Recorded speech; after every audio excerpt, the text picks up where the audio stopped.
episode, we get down and dirty with 5 ultimate off-road rides that dare to defy the limits of their terrain.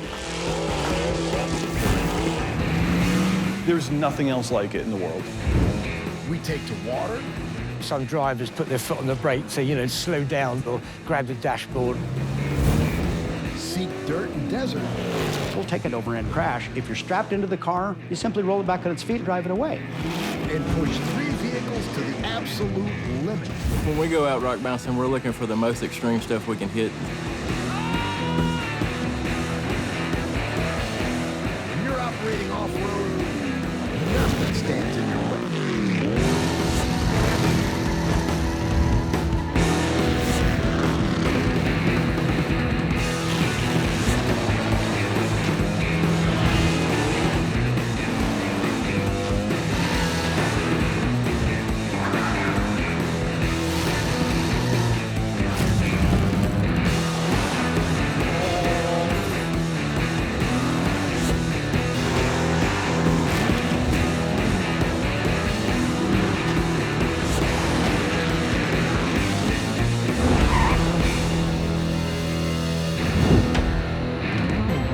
The idea behind the car, a good family fun ride.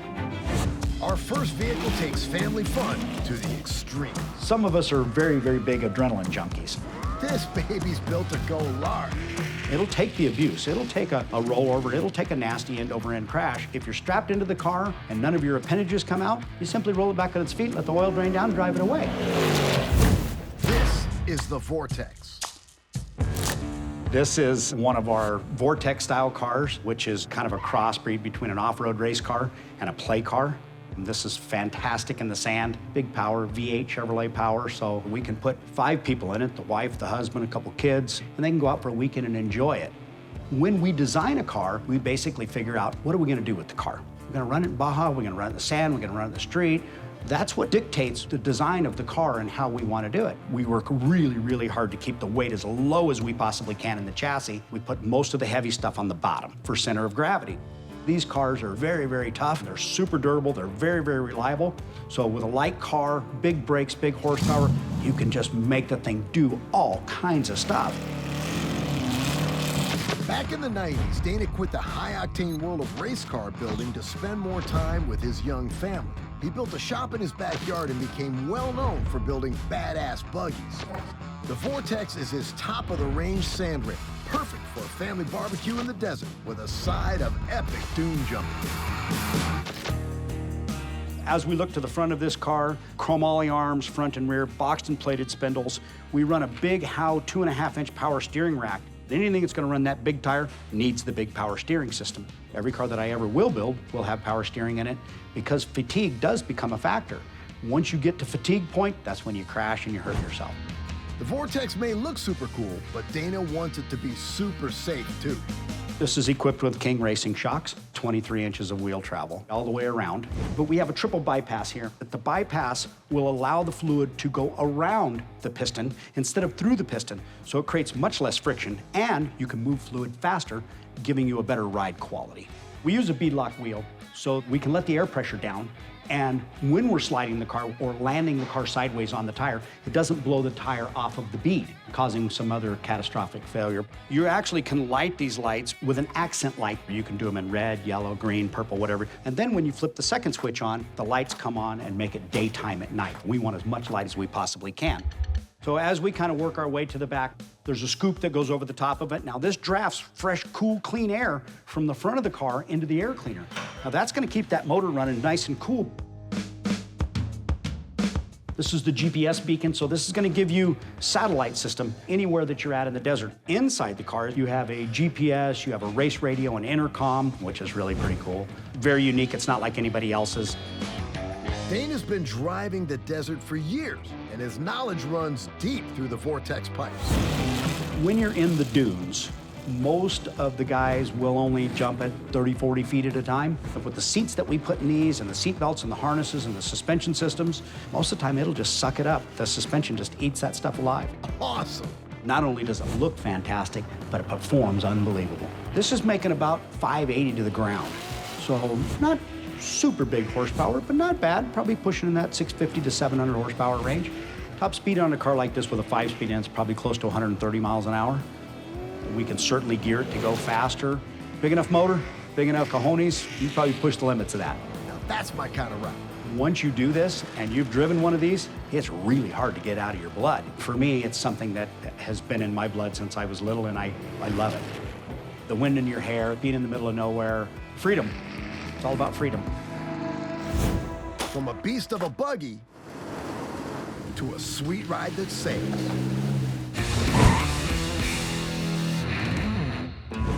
Our next ride takes off-roading off land. I suppose you could call it an ultimate ride because it goes in places where normal SUVs don't go. You haven't got to have a car with a trailer and all the palaver. You just drive in, you're in the water straight away.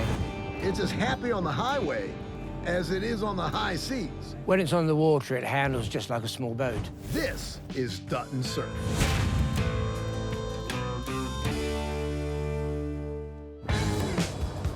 I decided to build amphibious cars after making kit cars. I wanted to do something still to do with manufacturing, but as I've always lived on the coast, I've always had boats and what have you, and I thought, let's combine the whole lot. It goes in places where normal SUVs don't go. You can't just drive along a road, put your SUV in four-wheel drive, and then cross the river. You could do it for 5 minutes, but you most certainly wouldn't get out the other end. With this, you can almost go anywhere. Every single company that's ever made amphibious cars has failed abysmally, and I thought, that's the challenge I want. And here we are 26 years later, and I'm still banging them out. You're obviously doing something right, dude. When I first decided that I was going to build an amphibious car, I had quite a large house with a swimming pool, and I just thought, I have got to design this car in my swimming pool. Couldn't go very far, it was only like 40 foot long. The very first one I built was very hit and miss. This ain't no fluke. The Dutton Surf is Tim's third smooth-sailing ride put into production.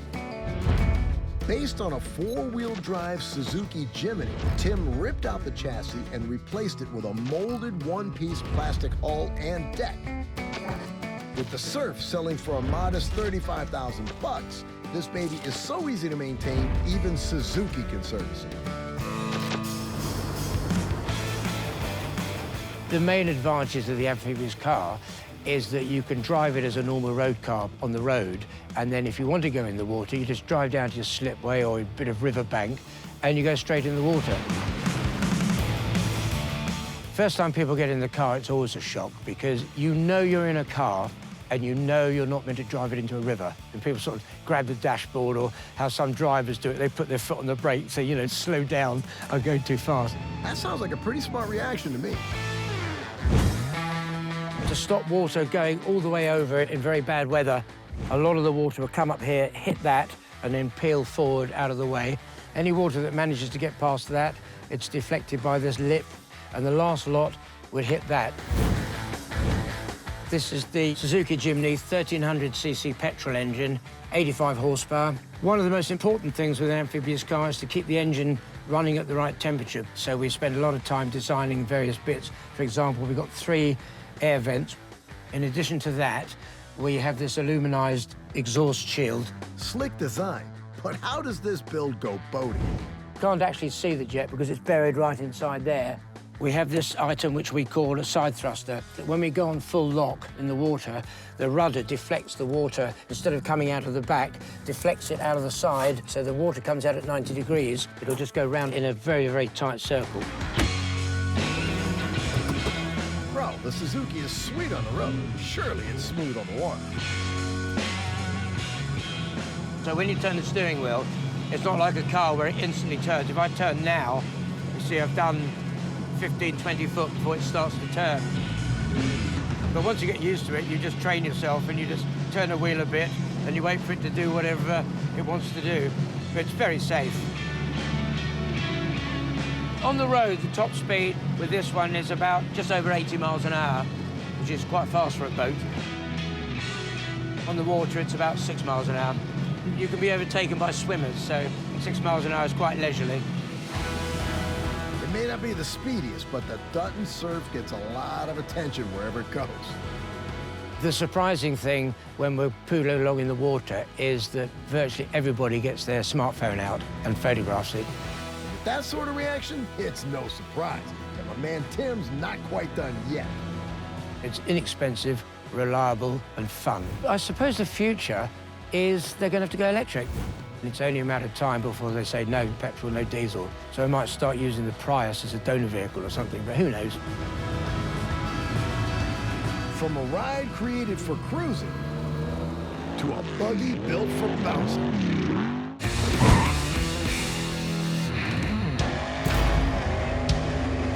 Forget the joys of life in the fast lane. Our next ride is all about going back to basics. It's all about getting dirty and breaking parts. This bad boy just loves powering through deep, thick, dirty mud and lots of it. Mud bogging to me is definitely about the competition and the bragging rights. You're going for broke every time you're out there. Mud is definitely in my blood. This is just nuts. It's kind of a family business here. My dad opened the shop back in the late 80s. I grew up here and started working here when I got out of school, and the rest is history. I started mud bogging just playing around in the woods with Jeeps and four-wheelers when I was little, and they've just escalated to what you see behind me. I've always loved getting dirty. It's definitely gotten out of control. In 2016, Monkey took his love of mud to the next level by creating Just Nuts, a bespoke 1,100 horsepower mud-destroying monster. By adapting the best elements of other motorsports vehicles, he hoped to create a buggy that could go bumper to bumper with the big guys in the sport, and he succeeded.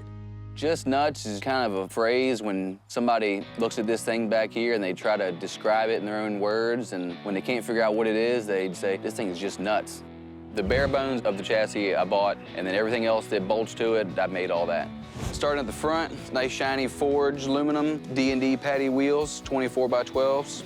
Cut and scooped 12.4 tractor tires. This is mainly for shaving weight, and added traction is a bonus.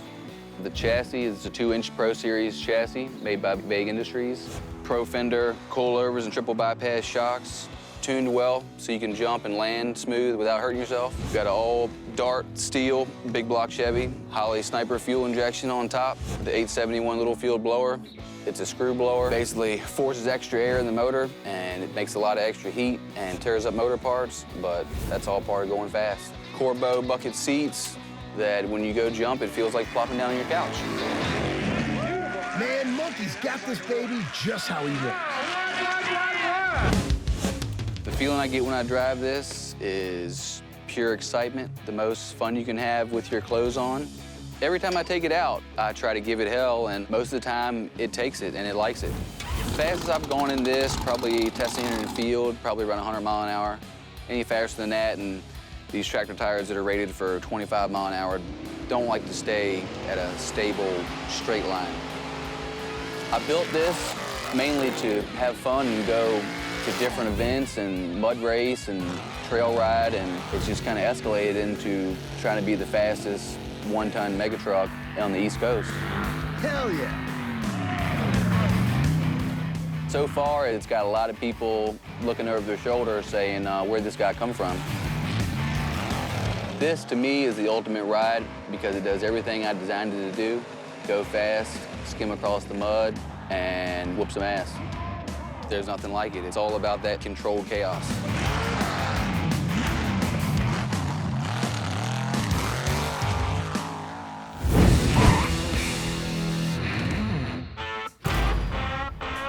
If money is no object, I have found the ultimate in off-road engineering. There's nothing else like it in the world. It's just really, really badass. But this baby doesn't run on wheels. It runs on tracks. This is the quickest tracked vehicle you will ever see on the face of the planet. This is the Ripsaw.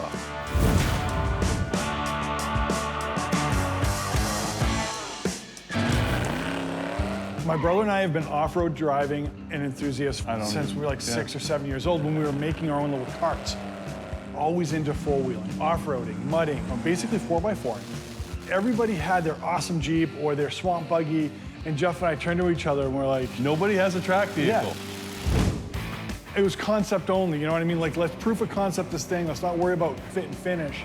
And that's, I guess, the most exciting part. And so I think back to those days of just getting the pieces and parts that were just around. I mean, it was like junkyard wars. 6 months later, we were ripping around in a little ripsaw made from just like threaded rod and pieces in a junkyard. Originally, Jeff and Mike wanted to build something for fun, but after 9/11, their focus switched to duty and supplying the U.S. Army with some rapid ripsaws.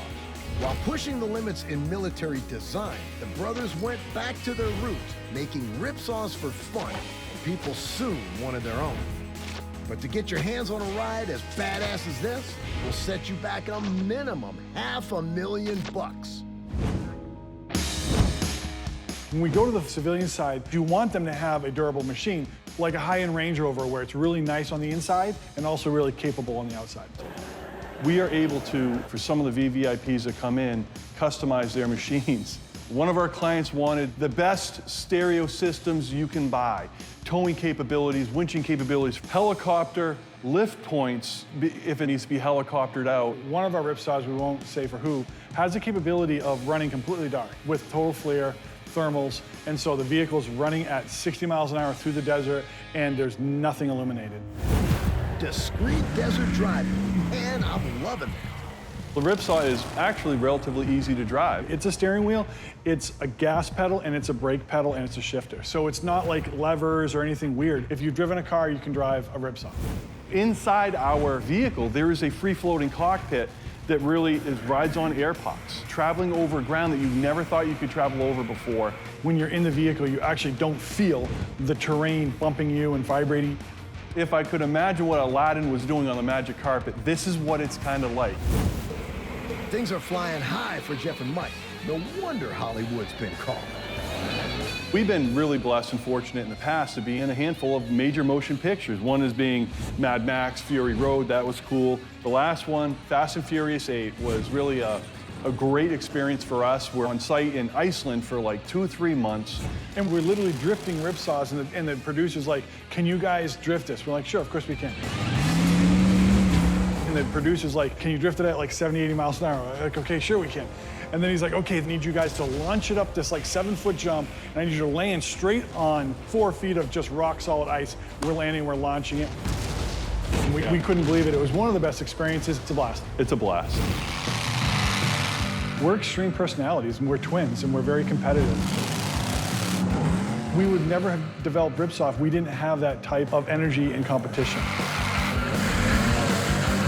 From a high-end off-roader to a ridiculous rock racer.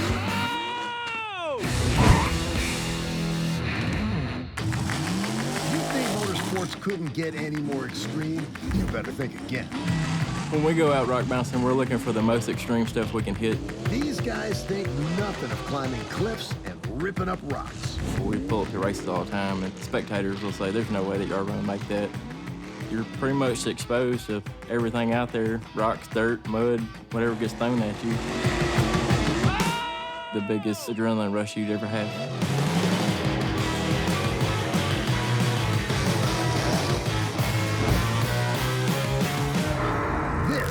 The Venom Rock Bouncer. Rock bouncing is definitely more extreme than most off-roading. Most off-roading is trail riding. We're hitting the biggest hills we can the fastest we can hit them. The sport has evolved a lot in the last 10 years, bigger and better. Driving this machine is very intense. It's basically trying to see the eyes on prize and make it to the top. We have lots of crashes. Anything can happen at any minute. Started in 2012 by a group of off-road loving dudes. The challenge was to create rides that know no limits and can go where others couldn't. To compete, your ride needed to be hardcore, and Venom was hard as nails. Powered by a Chevy V8 engine and running on 43-inch off-road tires, Venom crushes the competition. And this baby's been hand-built to withstand falls of up to 150 feet. It's crazy. Venom was made to kick ass. Front axle is all custom built with the PSE double ram steering.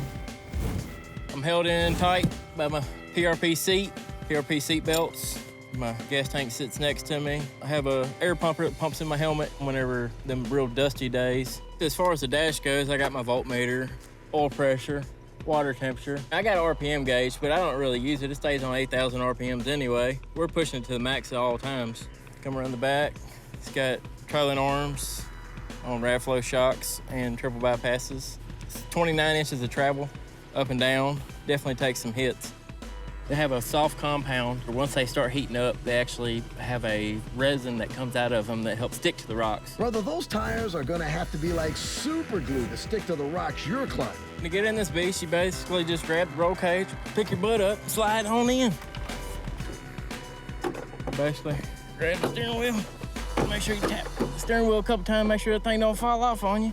We got Jack Porter on the line, Bob Hot. Let's go, Jack. It's basically just like driving a car. You have your steering wheel, you have gas pedal and brake pedal. As far as hitting the hills, you just gotta have the balls to be able to do it. With only a handful of races per year and little to no prize money available, rock bouncing is one for the purists. The reason I love it's just the extremeness of the sport, be able to hang out with all the people that are involved in it. It definitely becomes part of your life.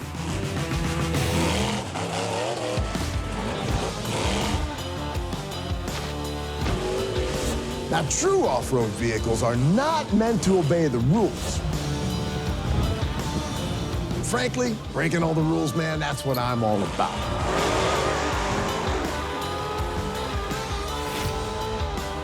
We'll see you next time on Ultimate Riders.